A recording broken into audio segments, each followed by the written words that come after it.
काम है। दवाई देना डॉक्टर का काम है, वो दवाई भी देगा, औषधि भी देगा। डॉक्टर को भी दिखाओ, और डॉक्टर को दिखाते दिखाते साथ में जब शरीर में बहुत तेज बुखार आ रहा हो, ताप पड़ रहा हो, तो कोई वस्त्र गीला कर कर जब उसके सिर पर लगाया जाता है तो श्री शिवाय नमस्तुभ्यम इस मंत्र का जाप करते रहिए, करते रहिए।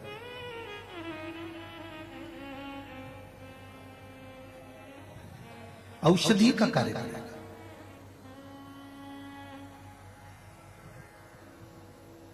दुनिया के लोगों को यह नहीं मालूम था कि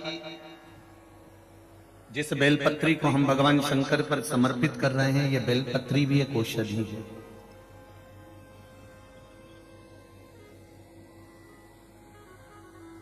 हम तो चढ़ाकर आ जाते थे और पंडित जी उसको उठाकर, या जो वहां के ट्रस्टी होते थे, सेवक होते थे, उसको उठाकर पानी में विसर्जन कर देते थे। पर शिव महापुराण के माध्यम से आज आपको ये ज्ञात तो हो गया कि बेलपत्री में, एक बेलपत्र में वो औषधि होती है कि वो ब्लड प्रेशर, शुगर, गठिया, थायराइड, इन सबको लेवल में लेकर आ जाती है अगर शिवजी पे चढ़ी हुई खाई है तो। पहले लोगों ने बहुत हंसी करी कि बेलपत्र खाने से कोई रोग मिटता है, बेलपत्र खाने से कोई, बेलपत्र शिवजी पे चढ़ी हुई खाने से क्या रोग समाप्त होगा। पर ये पर्चे जो ढेर सारे लोग भेज रहे हैं, इनको आप जब पढ़ेंगे, हम इन पर्चों को लेकर नहीं जाते। ये पर्चे सागर के पर्चे सागर में ही रहेंगे, जहां कथा करने जाते हैं वहां के पर्चे वहीं छोड़ देते हैं, और आप उस पर्चे को यहाँ से लेकर जाकर पढ़ाई कर सकते हो। उसमें मोबाइल नंबर भी देते हैं, आप उनसे बात भी कर सकते हो कि आपने ये पत्र लिखा था और आपको ये फायदा हुआ था।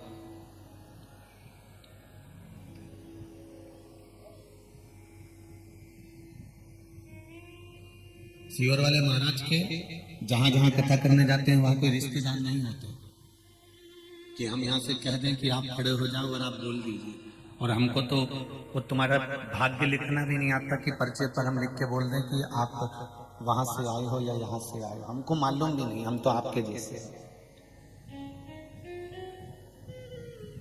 लिखा हुआ बाचते हैं तो केवल शिव महापुराण का बाचते हैं कि पुराण में लिखा है कि एक बेलपत्र का जो पत्ता है वो शिव को समर्पित कर देने के बाद, जैसे सत्यनारायण भगवान का प्रसाद अलग से कर रख दो और सत्यनारायण जी के सामने रख दो, पंचामृत सत्यनारायण जी के सामने रख दो और अलग से रख दो, जो भगवान के सामने सत्यनारायण का भोग लगा होगा उस प्रसाद में स्वाद आ जाएगा।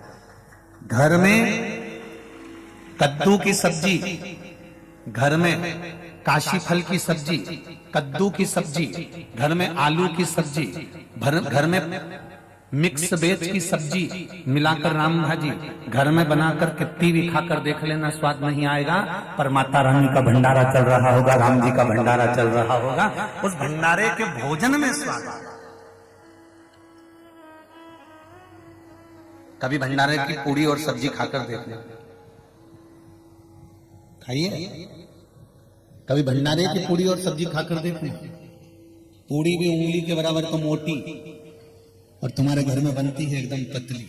उंगली के बराबर पूड़ी मोटी, और सब्जी का छिलका भी नहीं उतरा होता है, उसमें नमक का भी ठिकाना नहीं होता है, मिर्ची भी पता नहीं होती है कहां गई, पर वो सब्जी भगवान को भोग लग जाती है, इसलिए उसका स्वाद बढ़ जाता है।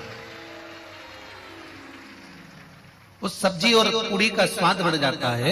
उसी तरह जब एक बेलपत्र हम शंकर भगवान को समर्पित करते हैं और शिव जी को जब वो चढ़ जाती है, तो बेलपत्र बेलपत्र नहीं रहती, वो औषधि बन जाती है, और वो औषधि हमारे जीवन में सुख का अनुभव करवा देती है। ये बेलपत्री का सुख है, एक बेलपत्र। पहले बहुत लोग हंसे कि बेलपत्र खाने से कोई रोग मिटता, फिर कई डॉक्टरों ने अपना अपना रिसर्च निकाला और रिसर्च निकाल कर भी उन्होंने ध्यान लगाकर देखा कि सीयर वाला महाराज इतना छाती ठोक के चिल्ला चिल्ला के पूरे मंच से कहता है कि बेलपत्र खाने से रोग मिटता है, तो उन्होंने फिर औषधियां निकालना प्रारंभ करी। तब उनको भी ज्ञात हुआ कि बेलपत्री में वो सुख है कि वो सारी बीमारियों को लेवल में लाकर छोड़ सकता है। फिर लोगों से कहा कि रुद्राक्ष का जल पीना प्रारंभ कर, पर रुद्राक्ष भी असली होना चाहिए। कुबेरेश्वर धाम से जो रुद्राक्ष आपको मिल रहे थे अभी तो खैर वहां बंद कर दिया गया है, गर्मी बहुत पड़ रही है और कुबेरेश्वर धाम पर इतनी व्यवस्थाएं नहीं है क्योंकि वहां निर्माण कार्य चालू है। आपको हम कह दें कि आप वहां पर आए और आपको रुद्राक्ष मिल जाएगा, तो अभी हमने रुद्राक्ष वितरण बंद कर रखा है। आप बिल्कुल रुद्राक्ष के लिए ना पहुंचे। आपको जाना है तो कुबेरेश्वर बाबा की धरा को नमन करने जाइए, कंकर शंकर को नमन करने जाइए और कुबेरेश्वर बाबा को प्रणाम करने जाइए। ये केसरवानी जी जो कथा करवा रहे हैं, ये मोहन भैया, इनका परिवार कुबेरेश्वर धाम से आज से नहीं जुड़ा है। लगभग उनको 4 साल से लगातार हर 2 महीने में 3 महीने में वो कुबेरेश्वर धाम जाकर, हम मिले चाहे ना मिले, और वो पहुंचकर बाबा को प्रणाम कर तो आ ही जाते। हर 2-3 महीने में मोहन भैया वहां पहुंच जाएंगे और वहां बाबा को लोट लगाकर प्रणाम कर आ जाएंगे। हम कहते भी हैं मोहन भैया अभी तो शंकर जी यहाँ पर स्थापित नहीं हुए, विराजमान नहीं हुए। का गुरु जी यहाँ का कंकर शंकर है, यहाँ पर जब से आ रहा हूँ तब से बाबा की कृपा है और मन इस भूमि से लगा हुआ है, तो ना जाने बाबा क्या कृपा कर देता है पता ही नहीं पड़ता। मैं इनको पूछा कि तुम हर 2-3 महीने में वहां पहुंच जाते? बस वो बुला लेता है, पहुंच जाते।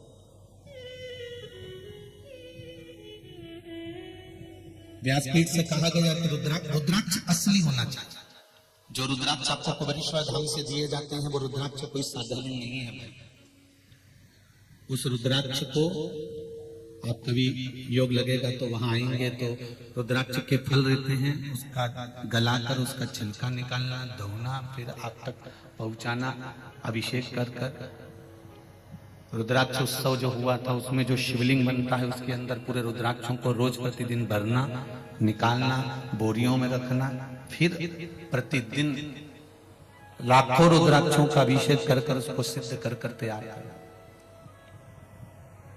और सिद्ध भी सियोर वाले महाराज की कोई सामर्थ्यता नहीं है कि वो सिद्ध कर ले, क्योंकि हम तो खुद ही सिद्ध नहीं है, तो वो सिद्ध क्या करेंगे।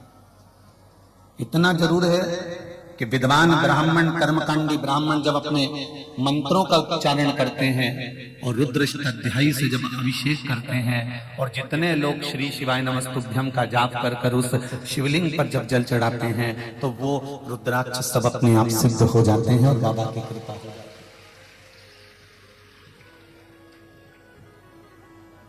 इसलिए वहां के रुद्राक्ष की महत्वता ज्यादा होती है। आप बाजार से लेंगे उसका पानी पिएंगे और वही बात है ना कि सत्यनारायण भगवान का एक प्रसाद अलग रखा है और एक प्रसाद शिव जी के भगवान के सामने रखा है, उसकी कीमत, उसकी महत्वता।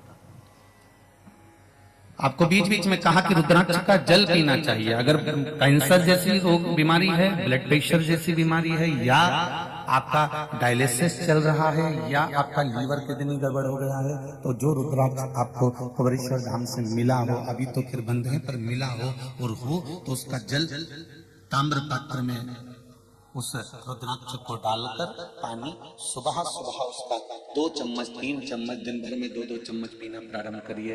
आपको जीवन में सुख का अनुभव होगा, आनंद का अनुभव। एक पत्र है, उस पत्र में नाम है शिक्षा, बिट्टू गौतम, अगरिया जेसी नगर जिला सागर से है। कहीं बैठे हो तो हाथ हिलाइएगा, कहीं बैठे हो तो हाथ हिलाइएगा। आप ही दोनों हाथ हिला दो। पत्र में लिखा है,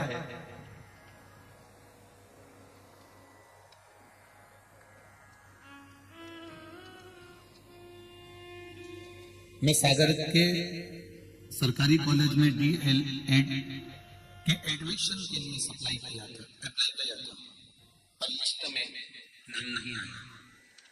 परंतु मैंने प्रारंभ कर दिया और बाबा की कृपा से सोमवार की लिस्ट में मेरा नाम आ गया। ये शिव की कृपा। बैठो बाबू। श्री शिवाय नमस्कार। एक पत्र और जिसमें वर्णन किया है रुद्राक्ष के जल का।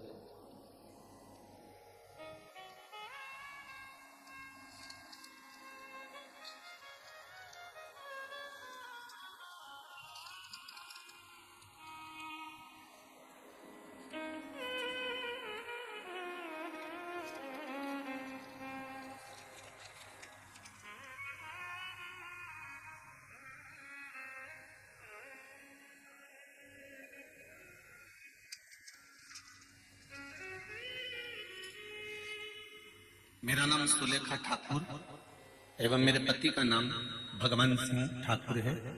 मिस सीहोरा सागर मध्य प्रदेश से आई हूं। कहीं बैठी हैं?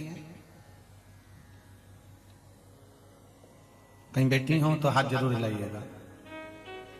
पीछे हैं क्या? सुलेखा ठाकुर, पति का नाम है भगवान सिंह ठाकुर।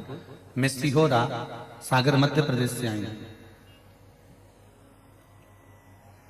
मेरे पति की अचानक 3 फरवरी 2022 को अचानक तबीयत खराब हो गई। भागवतर हॉस्पिटल में उनको भर्ती कर दिया गया। बताया गया गले की नस चौक हो गई है जिससे दिमाग में रक्त जाता है। ब्लड का सप्लाई बंद हो गया 90%। तब डॉक्टर का भी नाम लिखा है, हॉस्पिटल के भी नाम लिखे हैं, पर उनका हम वर्णन नहीं करेंगे। 90% डैमेज बता दिया गया। तब नागपुर भेज दिया गया। वहां के 3 अस्पताल में मना कर दिया गया कि ये ज्यादा ही भारी हो गया है। तब 8 लाख रुपए का खर्चा उस बीमारी का बताया गया था। बाबा से विनती कर हमने डॉक्टर से कहा तो केवल दवाई दे दो 1 महीने की और हमको जाने दो। अब शिव जी पे छोड़ देते हैं, बाबा जो करेगा करता रहेगा। 1 महीने की दवाई लेकर हम वापस आ गए और वापस आने के बाद 1 लोटा जल और रुद्राक्ष किसी से मिल गया और उस रुद्राक्ष का जल पिलाना प्रारंभ करा। फिर बंसल हॉस्पिटल में उनकी जांच कराई गई 1 महीने बाद, तो 30% वो ठीक हो चुके थे। वो बीमारी 30% बची थी। दूसरी बार फिर जांच कराने के लिए जब हम गए तो उनको जो क्लॉटिंग जमी हुई थी वो 0% हो चुकी थी। ये शिव जी की कृपा। बैठ जाइए जहां भी खड़े हो। 0% क्लॉटिंग बची थी। डॉक्टर भी आश्चर्य में थे बंसल के कि ये कैसे हो गया। शिव कृपा बिना पत्ता नहीं हिल सकता। तेरी कृपा बिना न हिले एक भी। लेते हैं श्वास तेरी कृपा से तनु तनु। हे गंगाधार मुक्ति द्वार ओमकार तू। बोले ओमकार तू। आयो शरण तिहारी शंभो तार तार तू। बखान क्या करूं मैं राखों के ढेर का। बखान क्या करूं मैं राखों के ढेर का। चपटी भभूत में खजाना कुबेर का। एक बार देख शंभु तेरे द्वार पे। भोले तेरे द्वार भक्त खड़े द्वार तेरे हाथ जोड़ के। हे शिव हे शंभु हे त्रिकालदर्शी हे कैलाशी हे अविनाशी। तेरी कृपा बिना कुछ नहीं। एक रुद्राक्ष, भले दुनिया के लोग कहते हैं कि 2 रुपया के रुद्राक्ष के चक्कर में लोग शेयर वाले महाराज के चक्कर में पड़े हैं, या वहाँ रुद्राक्ष बांट रहे हैं, या ये बेलपत्री का ये कोई फल होता है क्या, उसका कोई प्रतीक, इसका कोई आनंद होता है क्या। पर मेरा तो निवेदन है, विश्वास कर कर उस परमात्मा पर अगर कोई कुछ पीता भी है ना, मीराबाई के सामने जहर का प्याला आ गया और मीरा ने भगवान के सामने रखकर कह दिया, ले ठाकुर आरोग ले। मीरा को क्या मालूम था जहर था? मीरा को परमात्मा पर विश्वास था और मीराबाई ने जो पात्र भगवान को दिया और भगवान से कहा पालो, मीरा को तो लगा खीर है, भगवान का प्रसाद हो गई। उसका प्रसाद समझकर जब मीराबाई ने खीर पी तो वो अमृत बन गई। ये प्रसाद पर भी तो बल होता है।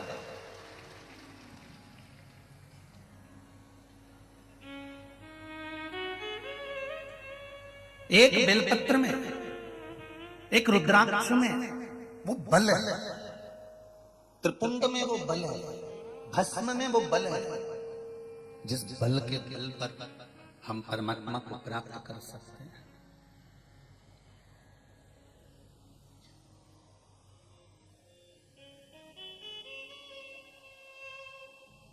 ब्रह्म कुमारी आश्रम के अंतर्गत ब्रह्म कुमारी की दीदियां हमको बताती हैं कि शिव एक बिंदु है। ब्रह्म कुमारी आश्रम में ब्रह्म कुमारी की दीदियां हमको बताती हैं कि शिव एक बिंदु है और वो बिंदु भी बहुत दशमलव से भी दशमलव, छोटे से भी छोटा, छोटे से भी छोटा। एक उत्तराखंड का पत्र है, उसमें उन्होंने लिखा है कि मुझे उस शिव का दर्शन करना है। किसी ने पत्र भेजा था ये, संजय सागर श्री बांके बिहारी जी लाल, उदयपुर उधम सिंह नगर, उत्तराखंड का ये पत्र है। उन्होंने पत्र लिखा, उस पत्र में कहा कि मुझे एक बार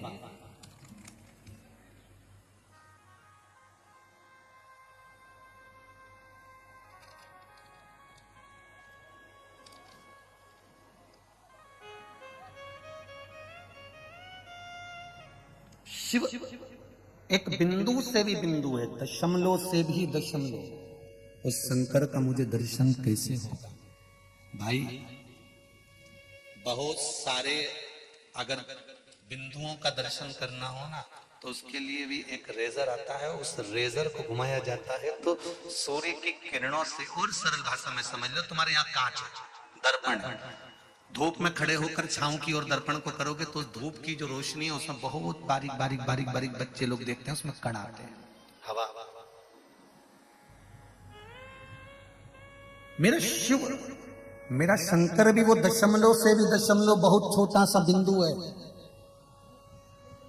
इसलिए बारंबार कहा जाता है कंकर में, जम के बोलो जरा, कंकर में शंकर है। हर हर महादेव, घर घर, केवल हर हर से मतलब नहीं है, घर घर महादेव, प्रत्येक घर के अंदर महादेव है। भले तुम्हारे यहाँ शिवलिंग हो ना हो, पर अगर छोटा सा भी कण का मात्र भी अगर कोई बिंदु तुम्हारे दरवाजे पर है, तुम्हारे यहाँ जितने मनुष्य निवास करते हैं, जितने भाई बंधु कुटुंब परिवार वाले रहते हैं, ये सब शिव ही तो है।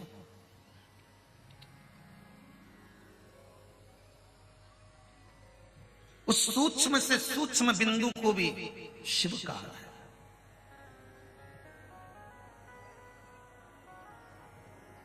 उसकी पहचान,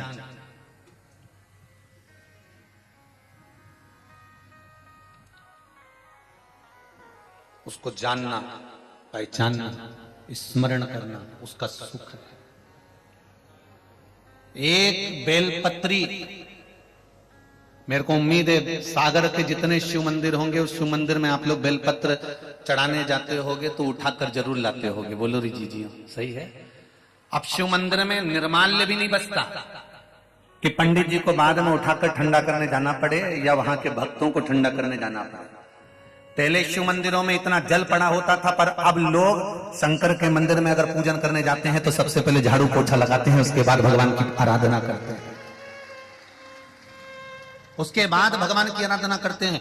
क्योंकि लोग कई पंडितों ने तो हमारे को पत्र लिखकर भेजे हैं, गुरुदेव ब्राह्मणों ने, कि आप ऐसा बोल दो अब मंच से कि शंकर भगवान के ऊपर कम से कम एक बेलपत्र तो छोड़ दिया करो।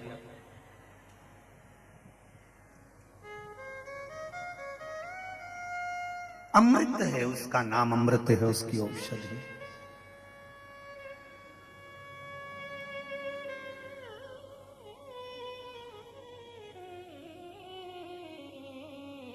रुद्राक्ष भले आपको नहीं मिला हो, जिनको मिला उनको मिल गया, नहीं मिला हो, पर कभी तो जब योग लगेगा तब बांटेंगे, पर आपको प्राप्त होगा उस रुद्राक्ष का, उस बेलपत्र का, शिव पे चढ़े हुए उस बेलपत्र के महत्व को समझना है हमको।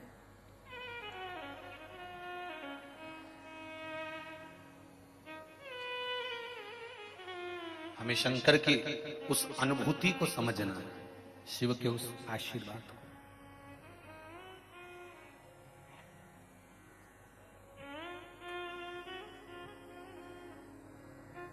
आज एक प्रश्न बड़ा भारी था। सुबह जब केसरवानी जी के घर पर सबसे मिल रहे थे तब किसी ने एक पत्र लिखा है।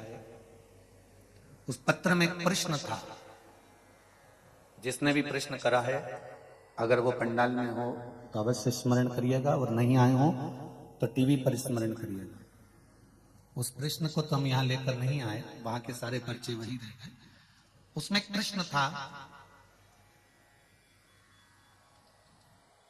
राम जी ने भगवान शंकर का धनुष माता जानकी के स्वयंवर में तोड़ा था,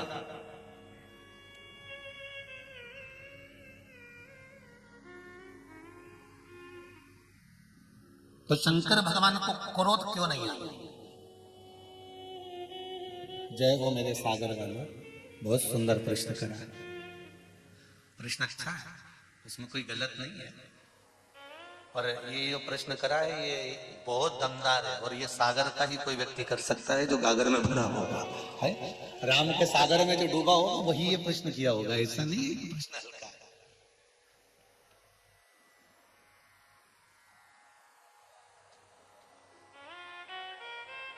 अगर स्वयंवर में भगवान राम पहुंचे हैं और शंकर भगवान का, पिनाक शंकर भगवान का वो धनुष जो जनक जी महाराज के यहां पर था, और वो धनुष टूट रहा है, तो जिसने जो चीज गिफ्ट करी है, दिया गया है, तो किसी का वो तोड़ दो तो अच्छी बात थोड़ी है।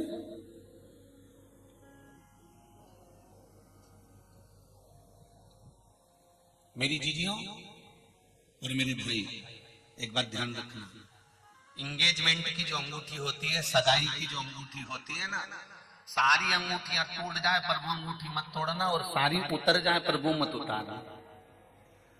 तुमने अगर वो उतार दी तो जगदम्बा तुम पे भारी हो जाएगी, और जगदम्बा ने उतार दी तो बेरू भारी हो जाएगा।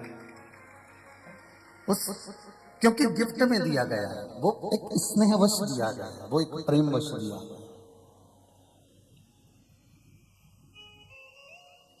और जनक जी को परशुराम भगवान ने जो दिया था धनुष, वो प्रेमवश दिया था, नहीं तो परशुराम जी तो लेकर उसको रावण के पास भी गए थे, पर रावण को नहीं दिया। उन्होंने कहा रावण को नहीं दूंगा। अच्छा, कई लोगों ने मन में सोचा कि ये परशुराम भगवान भी ब्राह्मण है और रावण भी ब्राह्मण है, तो वो ब्राह्मण ब्राह्मण को देगा।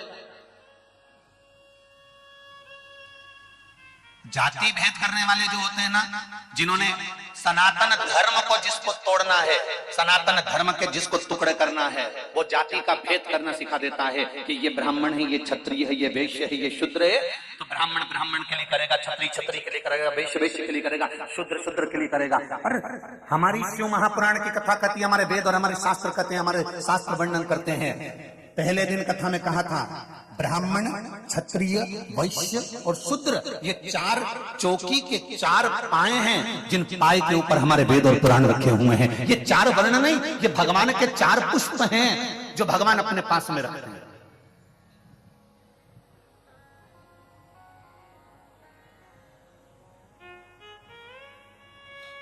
कई लोगों ने विचार करा कि परशुराम भगवान जो धनुष लेकर गए हैं वो रावण को देंगे, पर उन्होंने रावण को नहीं दिया।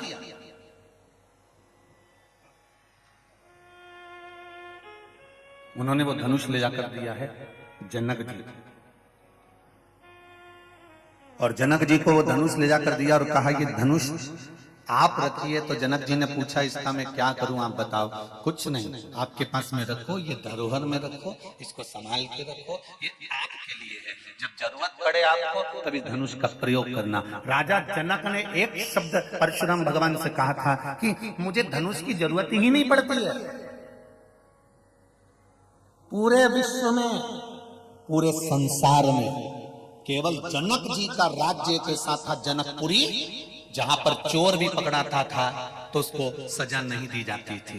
एक किसी ने गलत काम भी कर दिया तो उसको जेल में नहीं डाला जाता था। जनकपुरी में ना तो जेल होती थी ना सजा दी जाती थी। जनकपुरी केवल पूरे विश्व में एक ऐसी थी जहां का राजा बैठता था, चोर आता था, उसको पकड़ कर लाते थे, जनक जी के सामने खड़ा कर देते थे और जनक जी उसके हाथ जोड़कर निवेदन करते थे, भाई बोलो तुमने चोरी क्यों करी है, तुम्हें किस चीज की जरूरत पड़ गई, इस नगर में कमी क्या पड़ गई जो तुमको चोरी करना पड़ी, भाई बोलो तो सही। और वो व्यक्ति चोर जनक जी के चरण पकड़ कर कहता था, ये चोरी का सामान आप रख लो, मैंने चोरी करी पर आगे से नहीं करूंगा। इसलिए जनकपुरी में ना जेल होती थी ना सजा होती थी।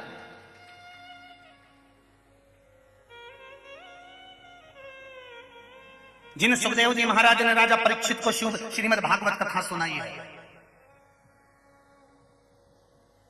वेद व्यास जी के पुत्र श्री सुखदेव जी महाराज, महाज्ञानी, विद्वानों में विद्वान, प्रचंड विद्वान, जिन्होंने गर्भ में, अपनी माता के गर्भ में बैठकर सारी कथा सुन ली थी, वो सुखदेव जी महाराज जिन्होंने अमर गुफा में तोते के अंडे से बाहर निकलकर अमरनाथ जी की कथा सुन ली थी। जरा विचार करिए कितना विद्वान हो गए सुखदेव जी। और सुखदेव जी महाराज का जन्म हुआ, जन्म होते से सुखदेव जी महाराज जाने लगे तो वेदव्यास जी ने कहा रुको, कहां जा रहे हो, पहले गुरु मंत्र लो। सुखदेव जी महाराज कहने लगे, मेरे जैसा विद्वान, मेरे जैसा विद्वान, प्रखंड पंडित, विद्वानों में मैं विद्वान, श्रेष्ठ ज्ञानी, मुझे क्या गुरु मंत्र की जरूरत है, मैं तो खुद दुनिया का गुरु हूं, मुझे कोई गुरु मंत्र की जरूरत नहीं है। वेदव्यास जी ने कहा, संसार में आए हो तो गुरु तो बनाना ही पड़ेगा, तो मैं किसको गुरु बना। तो जनक जी के पास वेद व्यास जी ने कहा, एक काम करो, जनकपुरी चले जाओ और जनक जी को गुरु बना लो। सुखदेव जी तो ठाका लगाकर हंसने लगे। सुखदेव जी ने कहा, मैं एक संत और ब्राह्मण का पुत्र और एक क्षत्रिय को गुरु बनाऊंगा, एक राजा के गुरु, जाओ यहां से, जनकपुरी जाओ। सुखदेव जी महाराज अहंकार रखकर, थोड़ा सा अभिमान रखकर जनकपुरी में चले गए और जनकपुरी में जाते सी दरवाजे पर द्वारपालों से कहा, जाकर जनक जी से कहो, महाज्ञानी, महाविद्वान, वेद व्यास जी के पुत्र, महामर्तंड, बड़े आनंद का सुख देने वाले विद्वानों में विद्वान श्री सुखदेव जी महाराज आए, बोलो जनक जी को जाकर जाओ।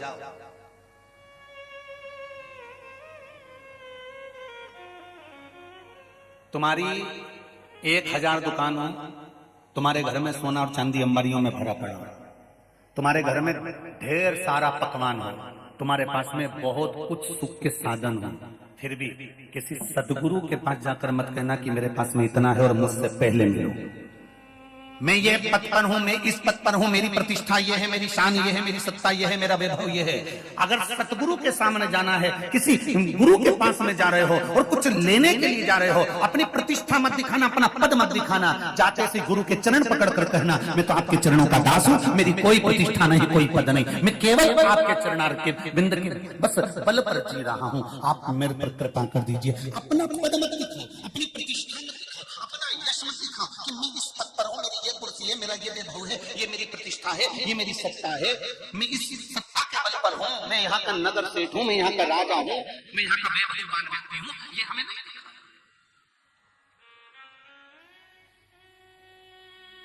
जनक जी के दरवाजे पर जाकर सुखदेव जी महाराज ने आवाज लगाई, महाविद्वानों में विद्वान सुखदेव जी आए। जनक जी के पास सूचना पहुंच गई, जनक जी नहीं आए। 3 दिन हो गए सुखदेव जी को राजा जनक के दरवाजे पर खड़े खड़े, जनक जी नहीं आए। 4था दिन आ गया, रोज सुखदेव जी कहते थे जाकर कहो ये आए हैं, वो आए हैं। 4थे दिन सुखदेव जी महाराज ने जाकर कहा, द्वारपालों जनक जी से जाकर कहिए एक ब्राह्मण का पुत्र आया है, कितने दिन हो गए, कम से कम एक बार तो दर्शन दे दें और मिल लें। अब जनक जी के पास से चले गए, जनक जी दौड़ कर बाहर, जनक जी दौड़ कर बाहर आए और दौड़कर बाहर आकर जनक जी ने देखा तो सुखदेव जी महाराज से, सुखदेव जी महाराज को उठाया। सुखदेव जी महाराज ने जनक जी के चरणों को प्रणाम करा। जनक जी ने कहा, आप ब्राह्मण के पुत्र हैं, मुझे प्रणाम ना करिए, ये बताओ कैसे आना हुआ, मुझे गुरु मंत्र चाहिए। जनक जी ने कहा, मैंने तो 3 दिन तक आपके चेहरे का भाव देखा था, आपका गुरु मंत्र की जरूरत ही नहीं थी, फिर आप मुझसे गुरु मंत्र क्यों ले रहे हैं? तो सुखदेव जी ने कहा, ऐसा गुरु कहाँ मिलेगा मुझको, जिसकी यहाँ चोर भी पकड़ाता है तो मुंह पर के कर जाता है, डाकू भी पकड़ाता है तो मुंह पर के कर जाता है। आपके नगर में ना जेल है ना सजा है, ना कोई को मृत्यु दंड दिया जाता है, ना किसी को कारागार में डाला जाता है। आपके यहाँ ना तो जेल है ना सजा है। जनकपुरी एक ऐसी पुरी है, ना यहाँ तो सजा होती है ना कोई जेल होती है, यहाँ तो जो आता है सामने बोल कर जाता है। ये नगर का राजा और ये गुरु संसार में कभी नहीं मिल सकता। सुखदेव जी ने जनक जी को अपना गुरु बनाया है। अब तुम ध्यान से सुनना, जिस भागवत को राजा परीक्षित को सुखदेव जी सुना रहे हैं, जिस सुखदेव जी के पिता श्री वेद व्यास जी हैं, जिन वेद व्यास जी को गणेश जी महाराज ने पूरी श्रीमद् भागवत कथा लिखकर बताई, जिन सुखदेव जी महाराज ने भगवान शंकर के मुख से अमर कथा सुनी, वो सुखदेव जी महाराज का गुरु कोई साधारण नहीं था, क्षत्रिय एक राजा जनक जी थे, क्योंकि जनक जी के मन में भेद नहीं होता था। परशुराम भगवान ने शंकर भगवान का जो धनुष दिया वो जनक जी को दिया, क्योंकि यहां धनुष का काम ही नहीं पड़ता।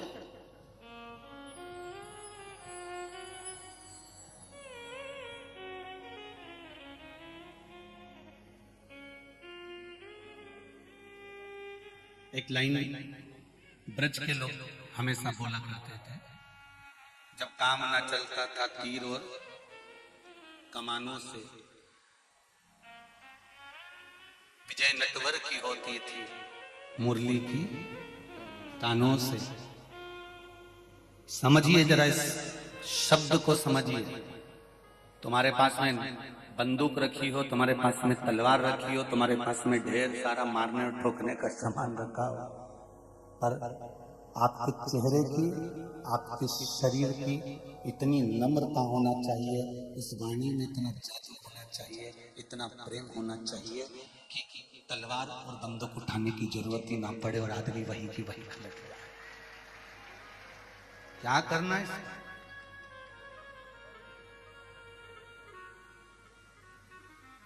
आज एक कोई मंदिर वाले बोल रहे थे कि हम गुरु जी का सम्मान करना चाहते हैं। हमारा निवेदन है आपसे, हमारा सम्मान कर कर क्या करोगे?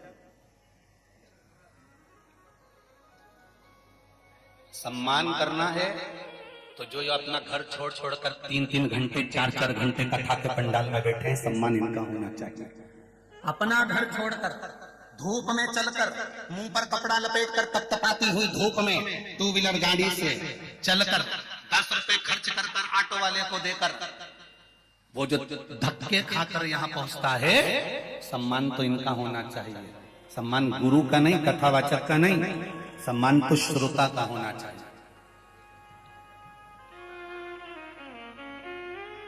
ये माइक तो ऐसी बीमारी है, किसी पगला को भी पकड़ा दो तो 3 घंटे बोल देता है, 2-3 घंटे तो कोई भी बोल लेगा।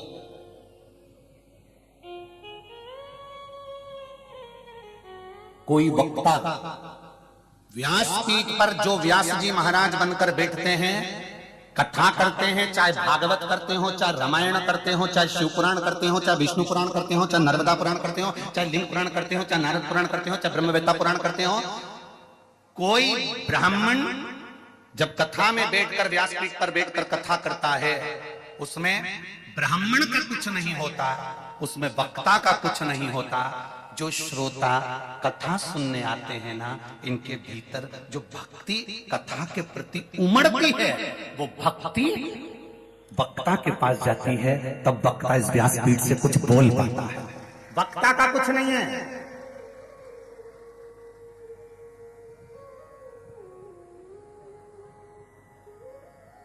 हमें गुरु जी का सम्मान करना है। गुरु जी का सम्मान मत करो। ये इतने जितने लोग कथा सुनने के लिए आए, जो आस्था चैनल पर कथा सुन रहे हैं, फेसबुक यूट्यूब पर कथा सुन रहे हैं, दिल लगाकर 2-2 लाख 1.5 लाख लोग एक जैसे मोबाइल को लेकर बैठे हुए हैं। दुकान पर काम चल रहा है, टीवी पर कथा सुन रहे हैं, दुकान पर ग्राहक खड़े हैं, मोबाइल पर कथा चल रही है। ये उनका दिल, उनकी भक्ति जो शिव महापुराण से लगी हुई है। और जितने लोग कथा के पंडाल में बैठकर कथा को सुनने के लिए एक आतुरता बनाकर, एक हृदय बनाकर, एक भक्ति का संचार कर जो कथा में पहुंचते हैं, टीवी पर सुनते हैं, मोबाइल पर सुनते हैं, लिंक के माध्यम से सुनते हैं, फेसबुक पर सुनते हैं, यूट्यूब पर सुनते हैं और यहाँ बैठकर सुनते हैं, इनका भक्ति का एक आनंदमय पुष्प जो प्रफुल्लित होता है, जो प्रकट होता है, उस आनंदमय भक्ति के पुष्प में सुगंध होती है। और वो भक्ति की सुगंध वक्ता के पास जाती है, तब जाकर व्यासपीठ से वक्ता कथा कर पाता है। इसमें वक्ता का कुछ नहीं है, सब आपका है। और कोई कहे कि हम सियोर वाले महाराज का सम्मान करें या कथाकार का सम्मान करें, क्या सम्मान करना? सम्मान तुम्हारा होना चाहिए, आदर आपका होना चाहिए।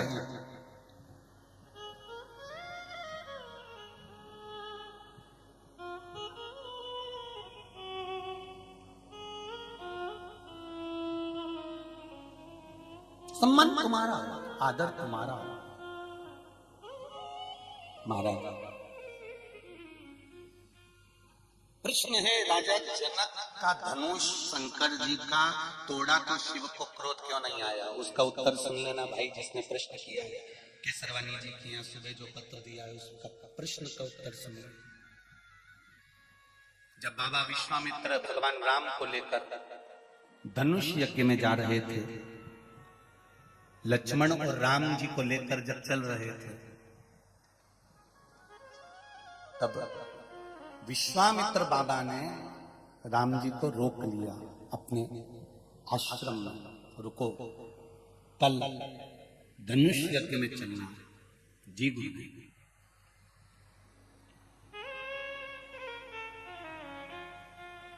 चलिए, चलोगे? हाँ गुरुदेव। तो चलने से पहले एक काम करना है। विश्वामित्र जी कर, गुरु बहुत लंबी सोच लेता है। गुरु की जो दृष्टि होती है वो बहुत लंबी होती है, बहुत लंबी।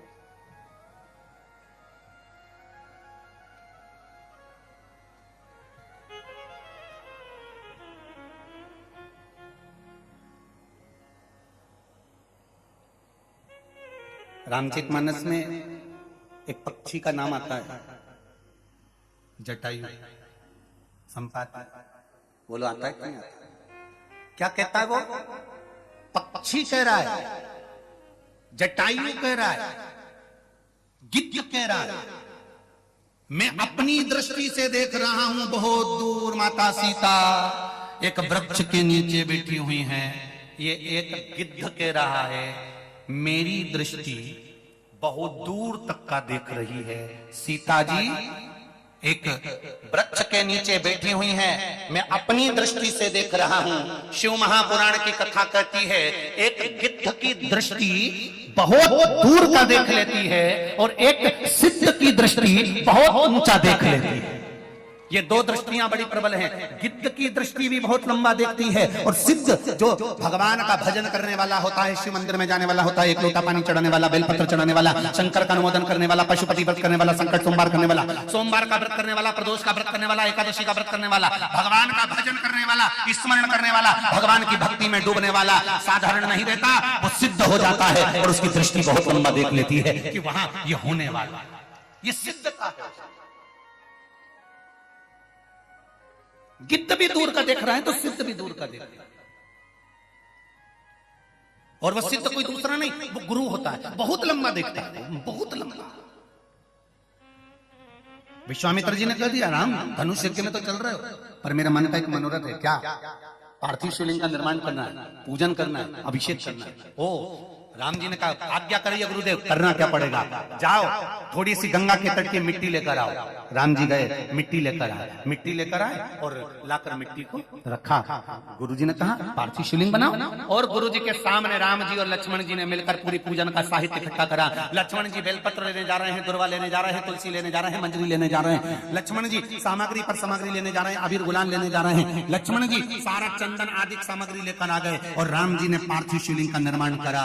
विश्वामित्र जी मंत्र पर मंत्र बोल रहे हैं और ब्राह्मण गुरुजन ऋषिजन सब अभिषेक का रुद्राष्टाध्यायी से भगवान राम जी से अभिषेक करवा रहे हैं और मेरे राम जी मेरे शंकर भगवान का अभिषेक कर रहे हैं। अभिषेक करने के बाद विश्वामित्र जी ने एक बेलपत्र मेरे राघव जी के हाथ में देकर कहा ये शंकर भगवान को समर्पित कर दो और कहो धनुष यज्ञ में जा रहे हैं, उस धनुष यज्ञ की रक्षा आपको करना है, आपको संभालना है। बेलपत्र का बल कितना प्रबल था। विश्वामित्र जी ने जो राम जी से अभिषेक करवाया, पार्थिव शिवलिंग का निर्माण कराकर पूजन करवाया, पूजन कराकर भगवान का आराधना कर विसर्जन कर तब विश्वामित्र जी जनकपुरी की ओर चले। जब जनकपुरी की ओर चले तब सामने धनुष यज्ञ हो रहा है, एक से बढ़कर एक सूरवीर लंकाधिपति रावण तक उस धनुष को नहीं उठा पाए। तब सहस्त्र अर्जुन तक उस हजारों हाथों से धनुष को नहीं उठा पाया।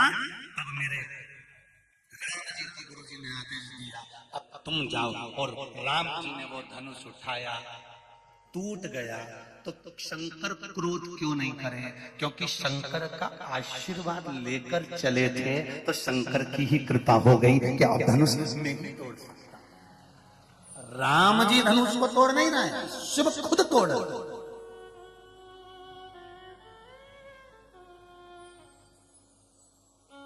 तीन तुम्हारे पशुपति व्रत अच्छे हो गए। कितने व्रत अच्छे हो गए? बोलते जाओ जरा जम के। तीन पशुपति व्रत अच्छे हो गए, चौथे पशुपति व्रत में कुछ ना कुछ गड़बड़ी हो गई, कहीं जाना पड़ गया, आना पड़ गया, या जो धर्म आ गया, या कोई तकलीफ आ गई, तो तुम दुखी मत होना। तुम्हारे व्रत अगर शंकर जी करा रहे हैं तो व्रत को तोड़वा भी कौन रहा? जम के बोलो जरा, शंकर जी ने तोड़वा रहा है। वो एक गाने की लाइन आती है ना, तुम्ही ने दर्द दिया है तुम्ही दवा देना, बस उसका स्मरण रखना। देने वाला शिव है तो लेने वाला भी शिव है। व्रत शंकर भगवान करा रहे हैं, और एकाध व्रत अगर खंडित हो गया, रुक गया, टूट गया, तो वो भी जान कर शंकर जी करा रहे हैं, क्योंकि शिव जी को मालूम है कि तेरी समस्या विकट है, 5 व्रत में पूरी नहीं होगी। इसलिए शंकर जी ने कहा थोड़ी सी सप्लीमेंट्री लगा ले।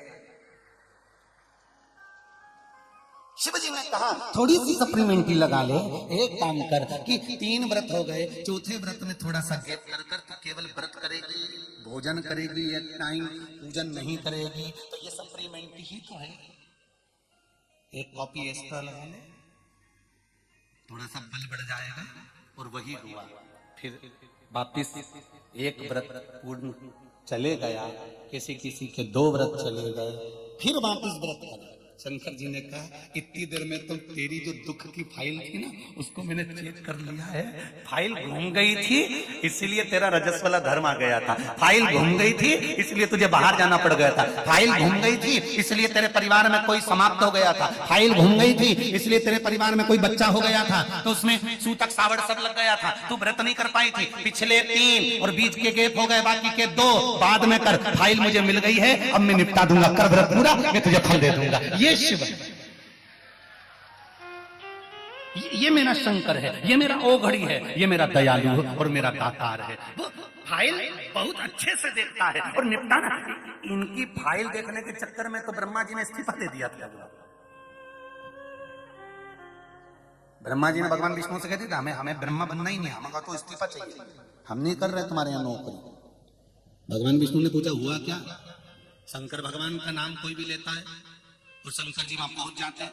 राजा श्वेत के मरने का समय था, अंतिम समय चल रहा था, और राजा श्वेत शंकर जी की पूजन कर रहा था। उसके मरने के समय हमने यमदूतों को भेज दिया, शंकर भगवान के गणों ने ऐसा मारा, लाल पीला करके भगा दिया। स्वयं यमराज गया, बेचारे को निपटा दिया।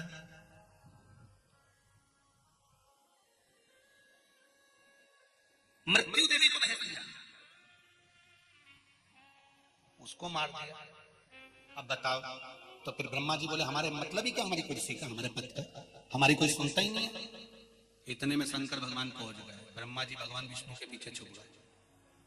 क्या हुआ? भगवान विष्णु ने कहा ब्रह्मा जी इस्तीफा दे रहे हैं नौकरी से। भगवान शंकर बोले दे दें दो, ये इस्तीफा देंगे हम इनको निपटा देंगे। ब्रह्मा जी बोले हर हर महादेव। प्रभु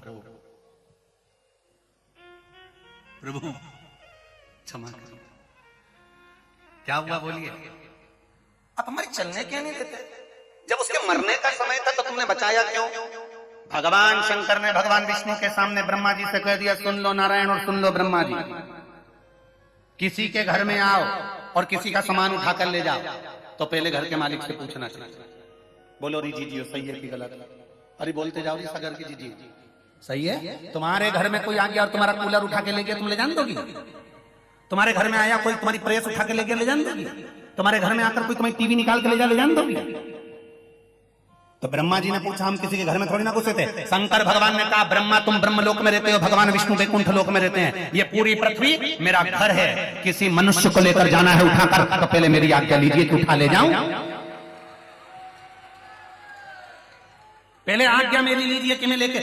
भगवान शंकर से पूछ कर ले जाना। जब कमला यमदूत आते हैं पृथ्वी पर मृत्यु लोक में, और आने के बाद में पूछते हैं शंकर भगवान से, कमला बाई को ले जाऊं? शंकर जी इशारे में कह रहे थे, लीला उसके पास में बैठी है, कमला कथा सुन रही है, उसको छोड़ दे, लीला को ले जा। तो क्या अंतिम समय तो कमला का चल रहा था। बोल दिया ना, बस फाइल नीचे दबा दो, इसकी ऊपर कर दो, निपटा। ये भजन कर रही है क्या? ये शंकर के मंदिर जा रही है क्या? ये लोटा भर जल चढ़ा रही है क्या? ये श्री शिवाय नमस्तुभ्यम गा रही है क्या? अकाल मृत्यु वो मरे जो काम करे चंडाल का, काल उसका क्या बिगाड़े जो भक्त हो महाकाल का। शंकर की आराधना करने वाले का बाल बाका नहीं हो सकता। आप करो तो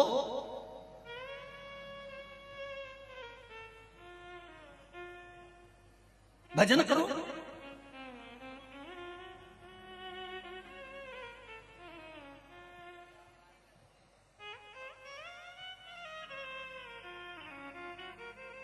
मृत्यु निश्चित आ सकती है, पर उस मृत्यु का सुख है भगवान का भजन, भगवान का स्मरण।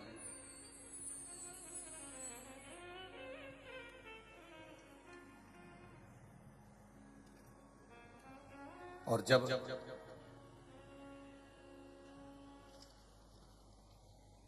भगवान शिव की भक्ति को धारण किया जाता है, शंकर का स्मरण किया जाता है, तो वो क्यों ना सुने।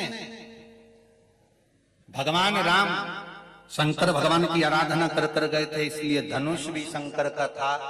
तोड़ने वाले मेरे राम नहीं थे। कौन तोड़ रहा था?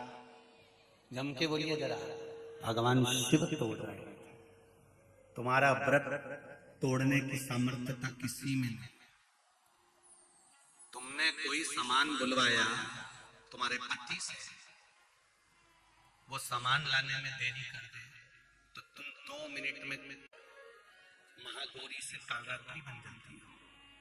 तो किसमें सामर्थ्यता तुम्हारा व्रत तोड़वा दे? अभी एक बार कुबेरेश्वर धाम में किसी ने पत्र भेज दिया था, और वो पत्र में लिखकर भेजा था कि गुरुजी से कहना जो बाजार में सामान मिला करे वही सामान बताया करें।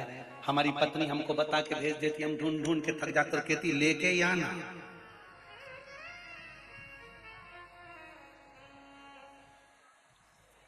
ये उसी में का हाल है ना, जैसे एक सर्विस वाली पत्नी, पति भी सर्विस में था, पत्नी भी सर्विस में, पत्नी सर्विस वाले पति से कहकर जा रही है, सुनो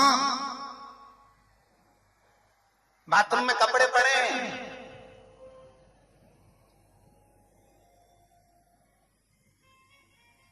धो दोगे क्या? और नहीं तो क्यों मैं आपको धो दूंगी। अब पति दोनों बात समझ ले अच्छे से, धो दोगे क्या? नहीं तो मैं आके धो दूंगी। पत्नी ने ये नहीं किया, कपड़े धो दो। पत्नी ने कहा बाथरूम में कपड़े पड़े हैं, धो दोगे क्या? नहीं तो मैं आके धो दूंगी। अब पति उत्ती में समझ गया, बेचारा बाल्टी में डाल के, अच्छा उसको मालूम था कि कपड़े का नहीं बोल रही, धो दो। उसको ये क्या,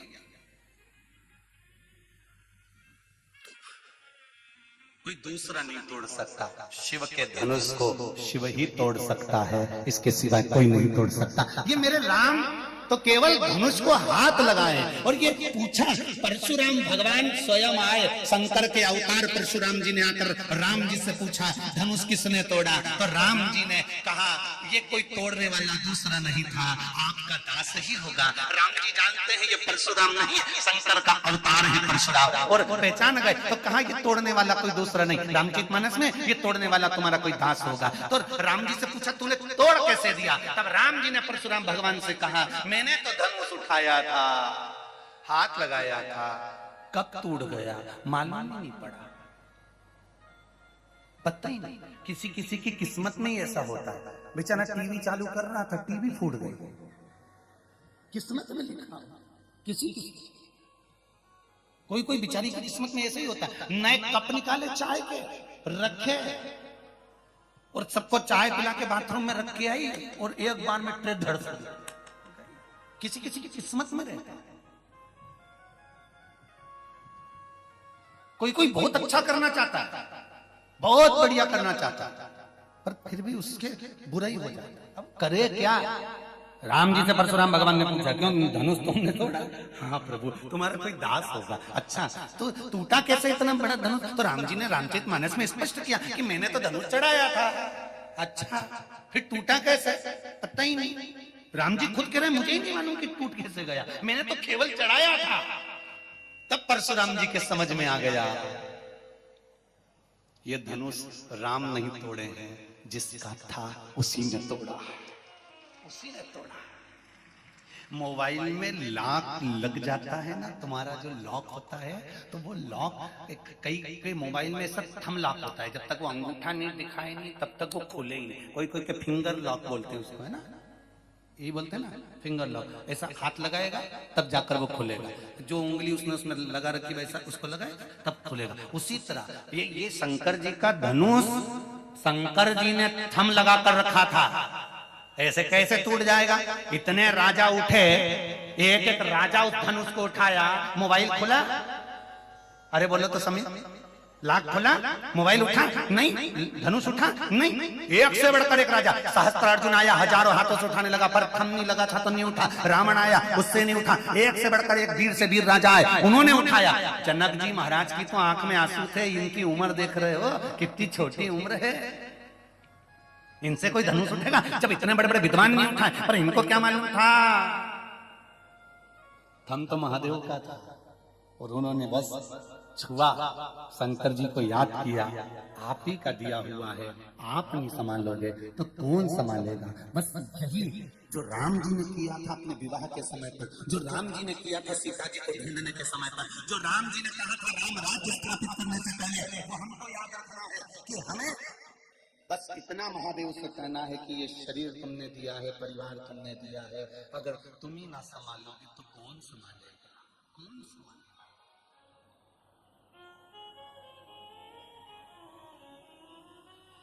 एक भजन की लाइन आप लोग हमेशा गाते हैं, वो है तो फिल्म का भजन, पर फिर भी आप लोग गुनगुनाते रहते हैं।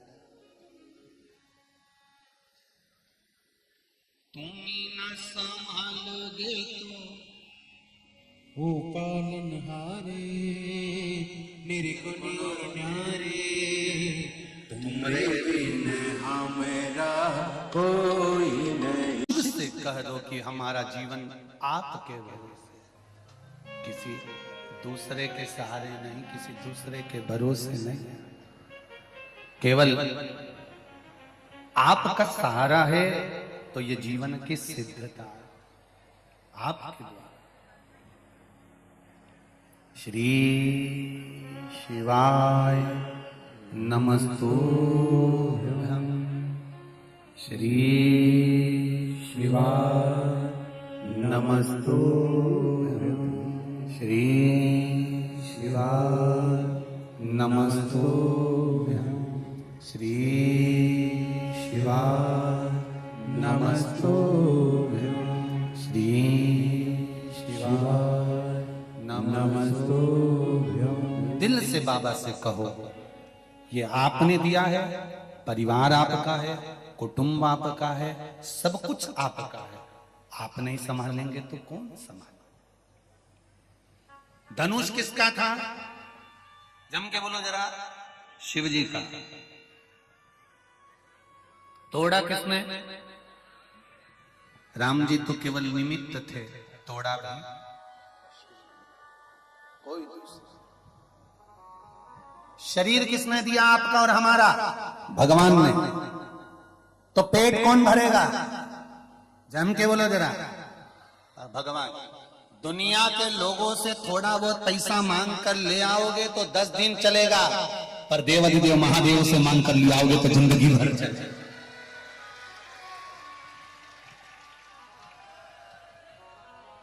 उससे मांगो ना, जिससे मांगना चाहिए। एक पत्र भेजा है, पतंग रूपी। अब इनने वो भजन सिद्ध कर दिया। पतंग उड़े आकाश माने, डोर थारा हाथ मां, ओ भोले मेरी पतंग ऊंची राखना। महाराज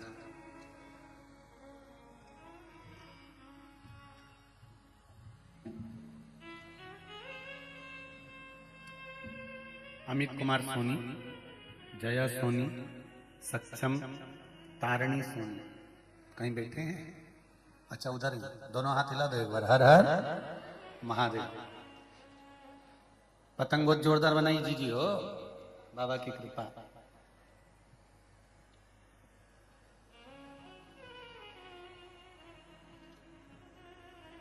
भजन भी लिखा उस पे।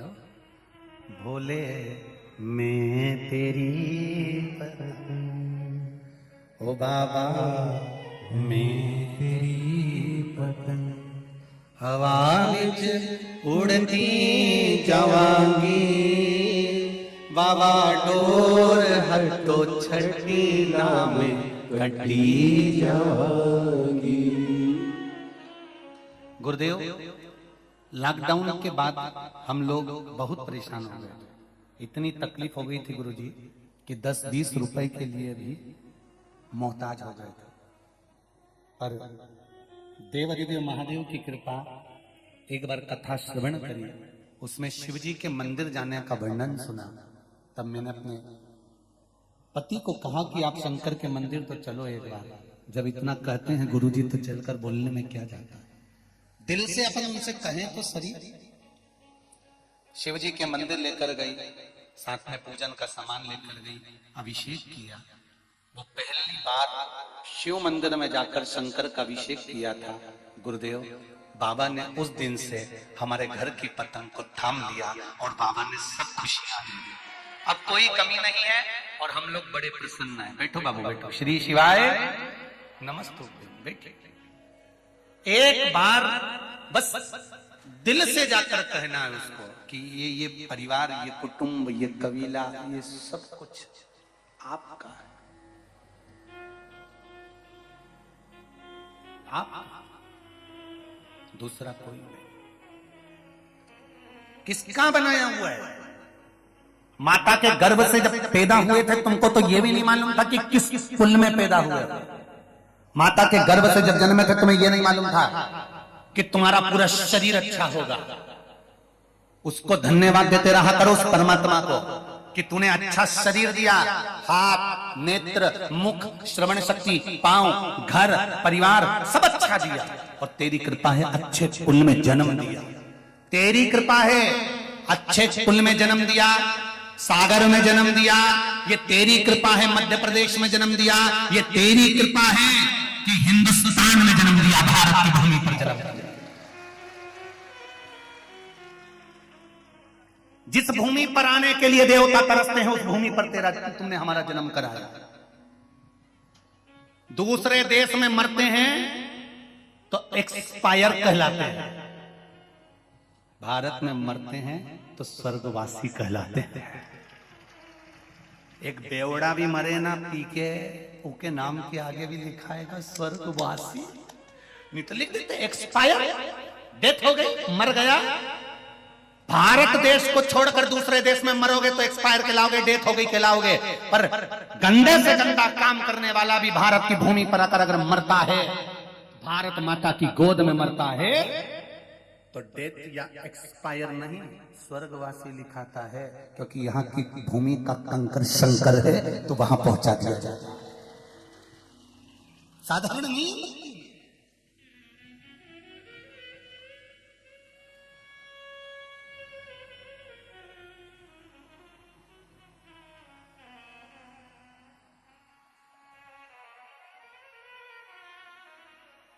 प्रभु कृपा, उससे कहो ये शरीर आपने दिया है, भगवान को रोज धन्यवाद दिया करो। जिस मंदिर के सामने से निकलो परमात्मा को शीश नवाकर धन्यवाद दो, तेरी कृपा से ये शरीर है, तेरी कृपा से अच्छा शरीर दिया, अच्छा हुआ पूरा डिपार्टमेंट दिया। एक आदमी निपटा के भेज देता तो क्या झगड़ा करने ऊपर जाते हैं?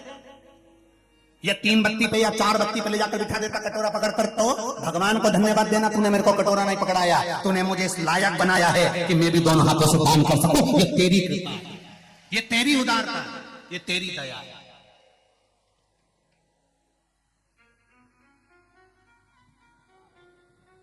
पूरा शरीर अच्छा है, इसके बाद भी तुम अहंकार में बस किसी को नहीं पूछो, पल्लू मल्लू लगा के पिन लगा के तुम किसी को पूछना ही पसंद नहीं। भगवान को धन्यवाद देना, आज आपने मुझे इस लायक बनाया है कि मैं श्रेष्ठ दिखूं, ये आपने बनाया है कि मैं कुछ कर सकूं, ये आपने बनाया है। नहीं तो माता के गर्भ से जब जन्मे थे तो हमको नहीं मालूम था कि हम क्या बनेंगे। कितनी कृपा उसकी। पैदा हुए थे तो नौकरी करने गए थे क्या, सर्विस करने गए थे? नहीं, पैदा होते से ही माता के स्तनों में दूध दिया और तुम्हारा भरण पोषण करवाया। बड़े हुए तुम्हारा भाग्य उसने बनाया, मकान, घर, पत्नी, बच्चे, परिवार सब उसी ने दिया। जो पत्नी मिली है वो भी भाग्य से मिली है, जो पति मिला है वो भी भाग्य से मिला है। कभी इनको बुरा भला मत कहो, ये कहो अच्छी मिल गई तो भी प्रभु की कृपा और बुरी मिल गई बोलते तो जाओ तो भी प्रभु की कृपा।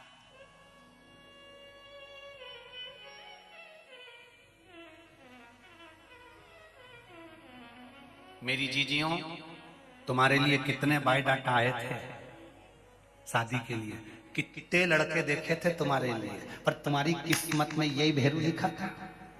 जरा विचार करिए, इतने ढूंढने के बाद ये मिला है। और मेरे भाइयों से निवेदन है, जरा विचार करना, कितनी लड़कियों के फोटो आए, कितनी जगह बात चली, कितनी जगह बात चली, उसके बाद किस्मत में यही जगदम्बा लिखी थी। जरा विचार करिए, मतलब संबंध परमात्मा ने बनाकर रखा था कि कहाँ होना है, किसके साथ होना है, बदला लेने वाली कौन मिलेगी, कौन तुझसे बदला लेगा। तूने किसका धन खा रखा था तो वो हमेशा तेरा धन ले जाके भागे वाली बाई को देगी।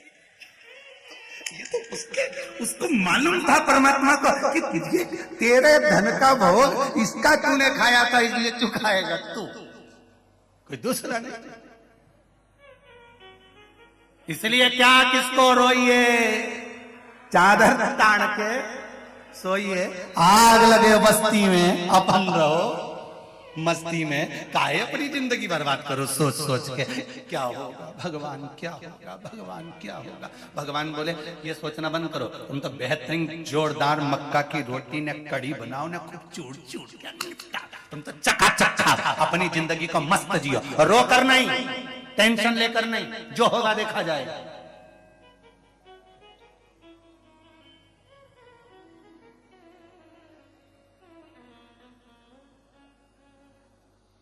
शिव आराधना करिए महाराज। बस एक बात का ध्यान रखना, गुणवानों के पास बैठने का प्रयास करना, अवगुणों के पास नहीं है। जब डॉक्टर किसी का ऑपरेशन करते हैं ना तो सबसे पहले एक काम करते हैं, हाथ में ग्लव्स पहनने से पहले डॉक्टर एक काम करता है, मुंह पर मास्क लगाता है। सही है कि गलत है? अरे जम के बोलो जरा। ऑपरेशन करने से पहले डॉक्टर की चतुरता यह है कि डॉक्टर सबसे पहले मुंह पर पट्टी बांधता है, मास्क लगाता है, उसके बाद ग्लव्स पहनकर फिर ऑपरेशन करता है। कोई डॉक्टर से पूछे कि तुमने मुंह पर पट्टी क्यों बांधी है, डॉक्टर कहता है जिसका ऑपरेशन कर रहे हैं इसका इन्फेक्शन हमें ना हो, इसलिए मुंह पर पट्टी बांधी जाती है। बस ये डॉक्टर की चतुरता तुम्हारे भीतर होना चाहिए। कोई गाली दे, अपशब्द कहे, कोई मरीज समझ लो उसको, गाली देने वाले को मरीज समझो, अपशब्द बोलने वाले को मरीज समझो, ताना देने वाले को मरीज समझो, और जो आड़ा टेढ़ा बोले तुम्हारे लिए समझ लेना इसका ऑपरेशन चल रहा है, इसलिए मुंह पर पट्टी बांधो और चुपचाप से निकल लो।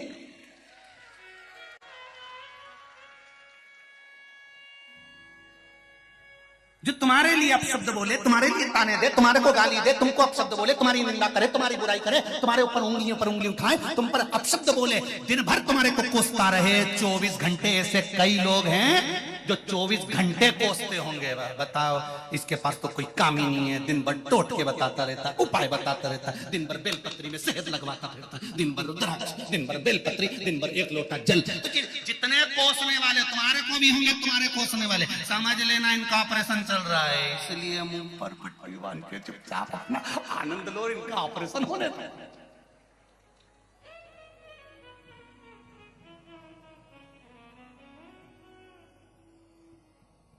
इनका रोग जिसका एक बार ऑपरेशन हो जाता है ना,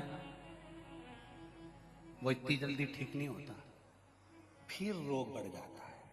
तुम सोचो निंदा करने वाला सही हो जाएगा तो कभी नहीं हो सकता। री सागर वाली जिद्दी कभी नहीं, और बच्चा हो सब सुन लो। तुम सोचो कि निंदा करने वाला, बुराई करने वाला, अपशब्द बोलने वाला सही हो जाएगा, वो कभी नहीं हो सकता। इसलिए बड़ी मस्ती में जिंदगी जियो, बहुत मस्त होगा, खूब आनंद के साथ। मुख पर पट्टी बांधकर भगवान की भक्ति में, तेरे डमरू की धुन सुन के मैं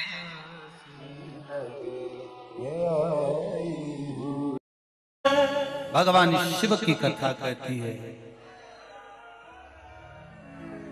आपका चित्त, आपकी वृत्ति, आपका मन, आपका हृदय शिव को समर्पित है। श्री शिवाय नमस्तुभ्यं,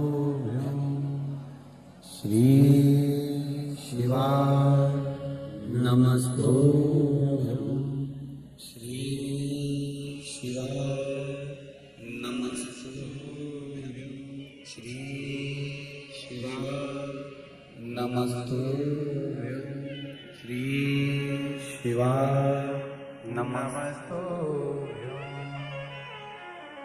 शिव से निवेदन करते हैं। शिव महापुराण की कथा में वर्णन आता है, तारकासुर के 3 पुत्र तारकाक्ष, विदुम्माली और कमलाक्ष।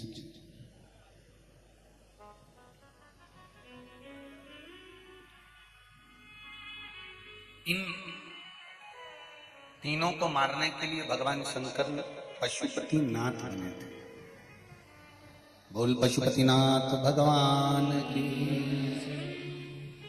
शिव जी का एक नाम है पशुपति नाथ। पशुपति व्रत करने वाले लोग, मेरे बहन, मेरे भाई लोग, बच्चे स्मरण में रहे कि जिस दिन आप पशुपति व्रत उठाएं, सुबह के समय पर जो थाली पूजन की लेकर जाएं, पशुपति नाथ के 5 व्रत होते हैं, छठा नहीं होता। कितने होते हैं? 5। पहले व्रत में थाली लेकर जब सुबह के समय पूजन करने मंदिर जाएं, अभिषेक पूजन कर कर बाबा से विनती कर कर आए, वही थाली में सामान उतना लेकर जाना कि शाम की पूजन भी हो जाए।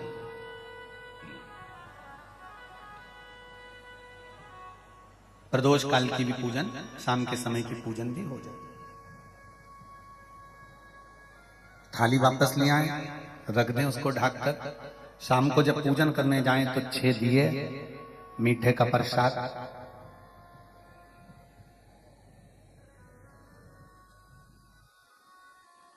पति पत्नी अगर दोनों पशुपति व्रत कर रहे हैं तो दोनों की थाली अलग जाना चाहिए, दोनों का प्रसाद अलग जाना चाहिए।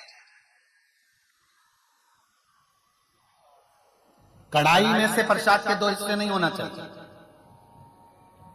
कई माताएं बड़ी चतुर होती है कि 2 थाली लगना है, पति भी पशुपति व्रत कर रहे हैं तो अपन हलवा बना लेते हैं सीधा, आधा इनके काम आ जाएगा, आधा हमारे काम आ जाएगा। मतलब पहले कढ़ैया में 2 हिस्से होगा तो वो प्रसाद स्वीकार नहीं होगा। विशेष ध्यान रखना।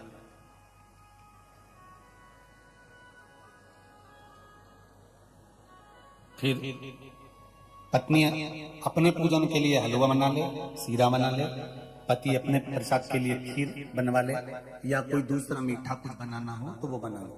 पर जो प्रसाद कढ़ैया में अगर सीरा बनाया है, हलवा बनाया है या खीर बनाई है, तो ये हिसाब से नहीं बनना चाहिए कि इनके भी काम आ जाएगी और अपने भी काम आ जाएगी। तो मतलब प्रसाद के 2 हिस्से आपने उसी समय पर कर दिए, तो वो व्रत की स्वीकृति नहीं है। इसका विशेष ध्यान रखना।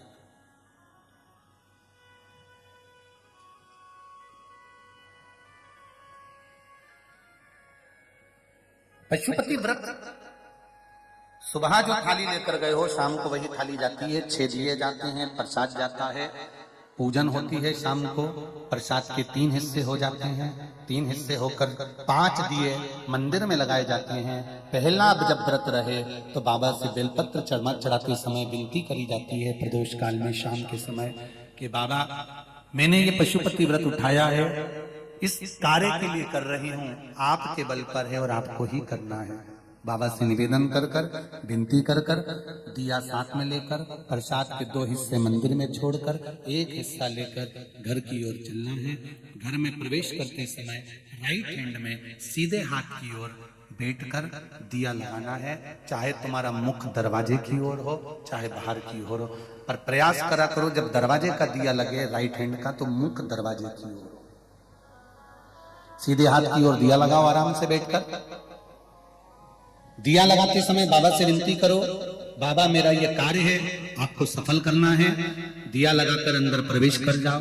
भोजन करने से पहले जो प्रसाद आप 1 हिस्सा लेकर आए हो, वो प्रसाद का हिस्सा पूरा खाइए, उसमें से किसी को देना नहीं है। केवल आप व्रत कर रही हैं तो उसका हिस्सा आपको ही। भोजन के पहले उस मीठे का प्रसाद खाओ। इसके बाद में जो भी घर में भोजन बना हो उसको प्रेम से आनंद के साथ खाइए और बाबा का व्रत करो। 5वां व्रत अगर बीच में कोई रजस्वला धर्म आ जाए, कोई काम आ जाए, तो उपास तो करना पड़ेगा। एक समय फलहार करो, एक समय भोजन करो, व्रत करो, पर पूजन भले मत करो। तो वो व्रत गिनती में नहीं आएगा। गिनती में वही व्रत आएगा जो आपने शिव मंदिर में जाकर पूजन करी है। पशुपति नाथ का व्रत वैसे तो मंदिर के अंदर ही करना चाहिए, मंदिर पर ही होना चाहिए। पर साउथ में, दक्षिण में अगर मंदिर के अंदर नहीं जाने देते तो बेलपत्री के वृक्ष के नीचे करें। बेलपत्री के वृक्ष के नीचे भी नहीं करने देते तो फिर घर में करें। पर एक बात का स्मरण रहे, घर में करने पर उतना फल नहीं मिलता जितना मंदिर में जाकर करने पर प्राप्त होता है। ध्यान रखना, मंदिर में जाकर करें।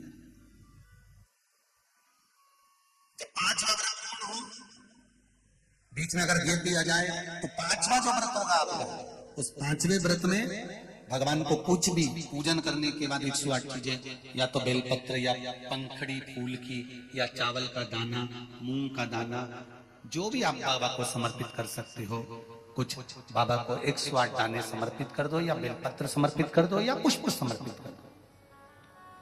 श्रीफल 11 रुपए रखकर बाबा को विनय करो, बाबा आज मेरा व्रत पूर्ण हो रहा है, आप मनोकामना पूर्ण करना। जी अगर दिल से पशुपति व्रत करा है तो ये निश्चित है 5 व्रत तक इंतजार नहीं करना पड़ेगा, 2-3 व्रत में ही मेरा बाबा कार्य पूर्ण कर दे। और आपने भी कितने लोग बैठे हैं जिन्होंने पशुपति व्रत करे होंगे और बाबा ने सुनी होगी, ये निश्चित है। हाथ उठाओ जिन जिन की बाबा ने पशुपति व्रत में सुनी है, ये देखो ढेर लगा है चारों पंडाल में, आप देख सकते हो लोगों के भाव हृदय बैठिए कर रहे हैं। पशुपति व्रत का वो बल है। पांचवा व्रत पूर्ण हो, बाबा को विनती कर कर जैसे कि वैसे दिया लगाकर श्रीफल 11 रुपए रखकर वापिस अपने घर आ जाओ। एक दिया प्रज्वलित कर कर अंदर प्रवेश करो, फिर वापिस भोजन ग्रहण करो। उससे पहले प्रसाद खाइए, बाबा का गुणगान गाइए। प्रयास करना पशुपति व्रत जिस दिन रहे उस दिन श्री शिवाय नमस्तुभ्यम। मंदिर में भी अगर पूजन कर रहे हो तो श्री शिवाय नमस्तुभ्यम या पंचाक्षर नमः शिवाय या षडाक्षर ओम नमः शिवाय मंत्र का स्मरण करते रहे। शिव की पूजन करो, आराधना दिल से निवेदन करो, दिल से। मैंने तेरे ही भरोसे हो बाबा, तेरे ही भरोसे हवा बिच उड़ती जावांगी बाबा, डोर हटो छठी नामे कटी जावांगी। भोले मेरी पतन शंभू मेरी पतन, हवा बिच उड़ती जावांगी बाबा, डोर हटो छठी नामे कटी जावांगी। बाबा से विनय करो, निवेदन करो, विनती करो और पशुपति व्रत दिल से करो। हृदय, हैदराबाद की कथा में कहा था तार तो बहुत लंबा बिछा कर रख लिया पर प्लग में नहीं जोड़ा तो करंट नहीं आएगा, तो लाइट भी नहीं जलेगी, पंखा भी नहीं चलेगा। जो व्रत हम कर रहे हैं या शिव जी के जो उपाय बताए जाते हैं वो अगर हम करते हैं तो दिखावा कर कर नहीं, विश्वास रख कर करोगे और प्लग जुड़ गया तो निश्चित है कि वो कार्य सफल जरूर होगा, निश्चित है। सारी समस्या का हल एक लोटा जल।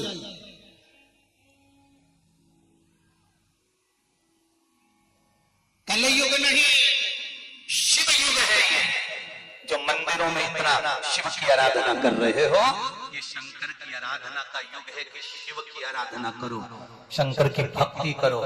और जो दुनिया नहीं दे सकती वो मेरा देवाधिदेव महादेव देता है, और वो देता है तो कहता नहीं। कहीं मत डोलो, किसी के चक्कर में मत पड़ो, यहां वहां भटकने की जरूरत नहीं है। डायरेक्ट प्रधानमंत्री का नंबर मिल गया, डायरेक्ट राष्ट्रपति का नंबर मिल गया। जब सीधे नंबर मिल गया है तो ये छोटे पोटे को कौन गिनेगा कि हम इनको फोन लगाओ, फिर उनसे पूछो कि साहब ऐसा हो रहा है, हमें तकलीफ है, हमें दुख है, उनको बताओगे, फिर वो दूसरे को बताएंगे, तुम्हें उपाय नहीं नहीं नहीं, डायरेक्ट नंबर है पशुपति व्रत, डायरेक्ट नंबर है श्री शिवाय नमस्तुभ्यम, डायरेक्ट नंबर है एक लोटा जल, डायरेक्ट नंबर है एक बेलपत्र शंकर को समर्पित करना। ये शिव का डायरेक्ट नंबर है।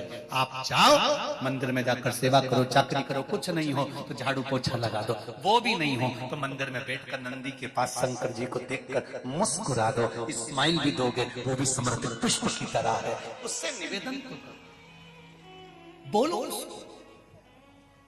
और बन सके योग साधना कर कर, तप साधना कर कर, योग साधना कर कर आप योगी नहीं बन सकते, मत बनो, पर किसी की सहायता कर कर उपयोगी बन जाओ। किसी की सहायता कर, योगी नहीं बनना है हमको, उपयोगी बनना है, कुछ किसी के लिए अच्छा हो सकता है कर। भाई पंडित जगदीश गुरु, पंडित विनोद गुरु, पंडित अक्षय गुरु, पंडित प्रद्युम्न गुरु, गुरु परिवार हरिहर परिसर रेस्टोरेंट, इन्होंने देखो उपकारी बनना, पूरी होटल भक्तों के रुकने के लिए और व्यवस्था के लिए और वहां भोजन बनाने के लिए दे दी। ये शिव की कृपा। विशाल पंजवानी, काना बेकर्स वाले निशुल्क पानी का प्याऊ और प्रतिदिन रोज शरबत बंटवा रहे हैं। ये उपकारी वाले, ये शिव एक कोई सेव वाले हैं सागर के, वो 3000 थैली नमकीन की ले आए और देकर चले गए और रोज बट रहा है। हम कल आए थे यहाँ पर, हमारी आदत में है जहां भी कथा होती है उस पंडाल में जो भक्त रुकते हैं 7 दिन में 1 दिन जाकर उनसे जरूर मिलते हैं। तो कल हम आए थे तो बातचीत रात को जब करी तब मालूम पड़ा, हमने पूछ लिया, हम तो पूछने की आदत है कि केसरवानी परिवार भोजन करा रहा है कि नहीं करा रहा है, व्यवस्था दे रहा है कि नहीं दे रहा है। तो जितने भी लोग यहाँ आए हुए हैं, कोई आसाम से, कोई बिहार से, कोई कानपुर लखनऊ से, कोई कहीं से, कोई कहीं से, जो लोग सागर को छोड़कर बाहर से आए, जरा हाथ उठाना कितने लोग आए सागर को छोड़कर। अरे बहुत सारे हो रहे, धर लो वापिस। तो जो लोग बाहर से आए हैं और रात को यहाँ रुके हुए हैं उनके लिए हम पूछे कि भोजन की व्यवस्था क्या है। तो जितने भी लोग मिले जिनसे बात हुई कल रात्रि को, सब ने कहा गुरुदेव बड़ी व्यवस्था कर रखी है। मेरा केसरवाणी परिवार को धन्य है ऐसे माता पिता और ऐसे पुत्र और पुत्र वधुएं जिन्होंने इतना सुंदर रात्रि की व्यवस्था भी की। बहुत दूर दूर से लोग आते हैं, उनको व्यवस्थाएं नहीं मिल पाती है तो बड़ा दुख होता है हमको भी, पर समय पर उनको अगर भोजन मिल जाए, कुछ नहीं तो खिचड़ी ही मिल जाए तो उससे हमको भी प्रसन्नता होती है। और ये पंडाल में रुकने की थोड़ी बहुत व्यवस्था मिल जाती है, उससे आए हुए अतिथि को भी थोड़ा सा मन को अच्छा लगता है। और कुछ नहीं, शिव कृपा है, आनंद की कृपा है, ये तो बाबा की करुणा है महाराज। भक्ति इसी को कहते हैं। बहुत बहुत साधुवाद है जी, बहुत बहुत। और भी बहुत सारे दानदाताओं ने कहीं बता रहे थे जो बाहर से आए हैं कि रात्रि को हम लोग सो जाते हैं तो उठा कर देते हैं कि सवेरे नाश्ता आने में देरी हो जाएगी तो बिस्कुट का पैकेट रख ले, खा ले। ये भक्ति है। और सागर वालों बहुत बहुत धन्यवाद जो आप लोगों ने भक्तों की सेवा करी, उसके लिए सभी को बहुत बहुत धन्यवाद जितने लोगों ने। और साथ में मैं धन्यवाद दूंगा प्रशासन को। पुलिस प्रशासन ने 400 उनके गार्ड, 400 सदस्य उनके लगे हैं। बहुत बहुत साधुवाद इतनी पब्लिक को संभालने के लिए, बहुत सारा धन्यवाद है जी, बहुत।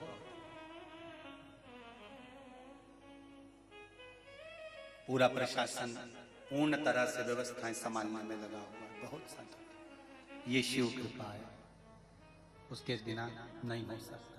और आपकी भी भक्ति इतनी प्रबल है, एक पंडाल, दूसरा पंडाल, तीसरा पंडाल, चौथा पंडाल, सब ऐसे। और उसमें भी अभी आधे से ज्यादा तो खड़े ही हैं और बचा कुचा था ये 5वां नंबर का, ये भी भर के रखा है।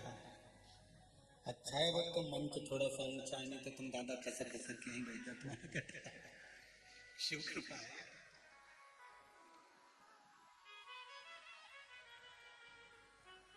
शिव की कृपा है, भक्ति बल। महाराज तारकासुर के 3 पुत्र तारकाक्ष, विदुम्माली और कमलाक्ष की ये तीनों के प्राण छूट गए, तीनों मर गए।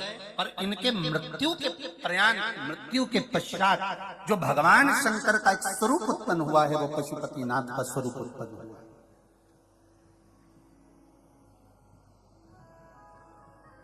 इस व्रत की इतनी प्रबलता क्यों है? कारण क्या हुआ? क्यों पशुपति व्रत की महत्वता, क्यों वर्णन आता है शिव महापुराण के अंतर्गत? शिव महापुराण में वर्णन आता है, साथ में एक महाभारत के कौन सा पर्व है उसमें भी इसका वर्णन आता है, पशुपति व्रत का। पशुपति व्रत का जिस समय पर भगवान कृष्ण के पास में पांडव जाकर कहते हैं कि प्रभु हमें बताओ हमें वैकुंठ मिलेगा कि नरक मिलेगा, तब भगवान कृष्ण ने कहा तुमने कोई बहुत अच्छा कार्य नहीं करा जो तुमको वैकुंठ मिल जाए।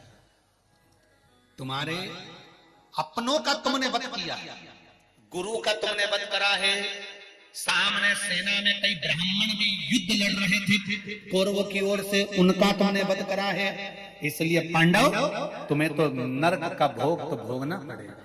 पांडवों की आंख में आंसू भर गए। हमारी इस नरक का भोग ना भोगना पड़े उसके लिए कोई उपाय बताएं।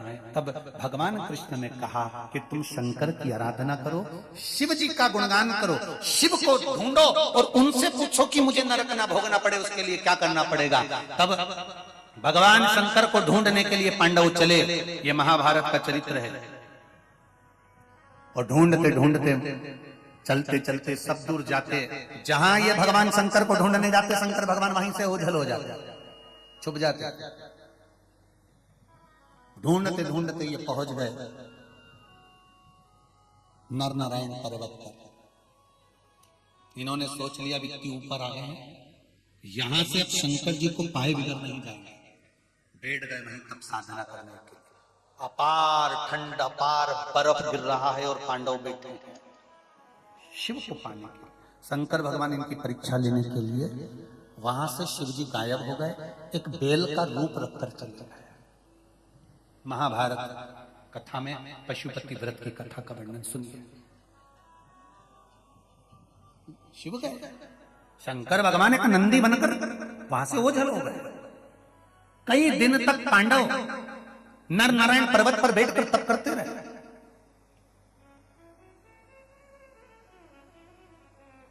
बैठे आए भगवान शंकर, भगवान शिव बेल का रूप लेकर आए, नंदी का रूप लेकर आए।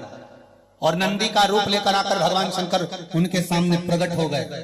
प्रकट होने के बाद शंकर भगवान वहां से जाने लगे, एक कंदरा में समाने लगे।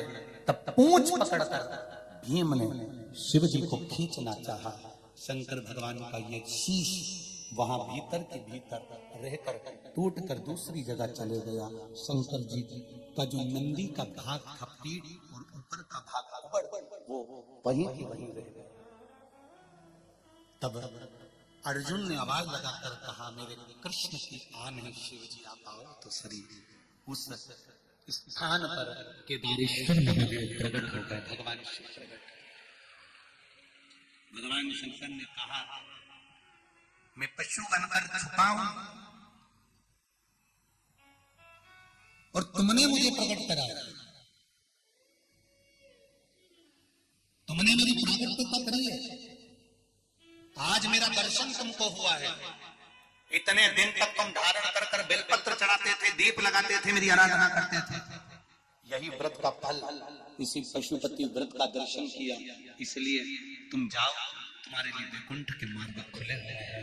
पर एक बात याद रखना, थोड़ी देर के लिए तुम्हें नरक का भोग तो भोगना पड़ेगा, क्योंकि तुमने अपने हाथों से कर्म बेकार करा है। इसलिए आपको रोज कथा में कहते हैं, मत बुरे कर्म कर बंदे वरना पछताएगा। भगवान की आंखों से तू बच नहीं पाएगा, तू बच नहीं पाएगा। अरे ओ अज्ञानी मत करना, तेरे कर्म का फल भी तू ही पाएगा। जैसा किया तूने तेरे आगे आएगा। मत बुरे कर्म कर बंदे वरना पछताएगा। भगवान की आंखों से तो बच नहीं पाएगा, तो बच नहीं पाएगा। शिव की आराधना करना चले। पशुपति व्रत का प्रमाण कितना प्रबल है। शंकर भगवान पशु बनकर देवताओं के हित के लिए तारकाक्ष, विदुमाली और कमलाक्षकी को मारते हैं। माता पार्वती उनके वियोग को देखकर रोती हैं, बिलखती हैं। आंखों से आंसू माता पार्वती के बह रहा है। माता पार्वती के नयनों से अश्रु बह रहे हैं। देव ऋषि नारद का आगमन हुआ। श्रीमन नारायण, श्रीमन नारायण, श्रीमन नारायण। देव ऋषि नारद का आगमन हुआ तो पार्वती जी ने हाथ जोड़कर निवेदन करा, देव ऋषि नारद को, आप मेरे गुरु हो। बचपन में आपने मुझे ज्ञान दिया था कि शंकर की आराधना करो तो शिव मिलेंगे, तो मैंने शिव की आराधना करी, शंकर मुझे मिले।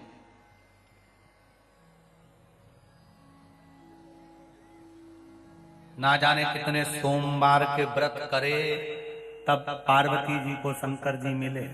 और यहाँ जितनी माताएं बैठी हैं और जितनी आस्था चैनल पर या फेसबुक यूट्यूब पर सुन रही हो, तुमने भी कोई कम व्रत नहीं करे जो तुमको ऐसे शंकर मिले। तुम्हारे भी व्रत कम नहीं होंगे जो इतने शिव जी मिले और तुमको यहाँ कथा में गाड़ी पे लेके आए हो बिना गिराए। ये शिव की कृपा।